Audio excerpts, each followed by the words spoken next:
The historic Artemis I mission, which is sending an uncrewed spacecraft on an unprecedented trip around the moon, is now in the final stretch of its historic journey. Orion, as NASA's new space capsule is called, made another pass by the surface of the moon Monday morning, capturing views of notable lunar sites, including a couple Apollo landing sites. The spacecraft then passed just 80 miles, 120.7 kilometers above the lunar surface, its second close flyby of the moon. After that, Orion fired up its main engine for about 3.5 minutes, the longest burn conducted on its trip thus far. The engine burn set the capsule on its final path home, kicking off the last leg of its 25.5-day trip. The Artemis I mission lifted off on November 16, when NASA's beleaguered and long-delayed Space Launch System SLISA rocket vaulted the Orion capsule to space, cementing its status as the most powerful operational launch vehicle ever built. The SLISA rocket's thrust exceeded that of the Saturn V rocket, which powered the 20th century moon landings, by 15. Orion separated from the rocket after reaching space and has since been on a journey circumnavigating the moon. About a week ago, the capsule entered what's called a distant retrograde orbit around the moon, allowing it to swing more than 40,000 miles at 64,374 kilometers above the moon's far side.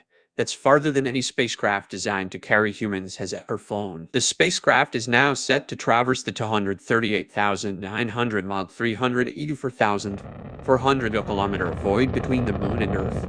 It's expected to plunge back into Earth's atmosphere on December 11, a process that will create enough pressure to heat its exterior to more than 5,000 degrees Fahrenheit or 2760 degrees Celsius. If astronauts were on board, they'd be protected by a heat shield. The NASA Orion capsule captures a view of the Earth rise as it emerges from the far side of the moon. The NASA Orion capsule captures a view of the Earth rise as it emerges from the far side of the moon. NASA. Upon re-entry, Orion will be traveling at 20,000 miles per hour, 32,187 kilometers per hour, or more than 26 times the speed of sound. All of that energy will be dispersed as the capsule crashes back into Earth's dense inner atmosphere and then releases its parachutes to further slow its descent before it splashed down in the Pacific Ocean. All told, the Orion capsule will have traveled more than 1.3 million miles in space. NASA has been preparing for this mission for more than a decade.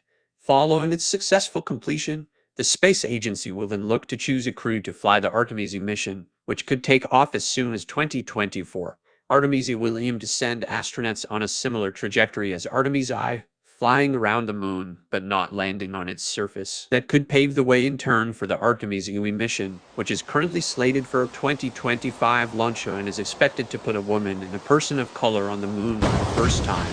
It would also mark humans' first visit to the lunar surface in half a century. The Orion spacecraft's performance has been outstanding.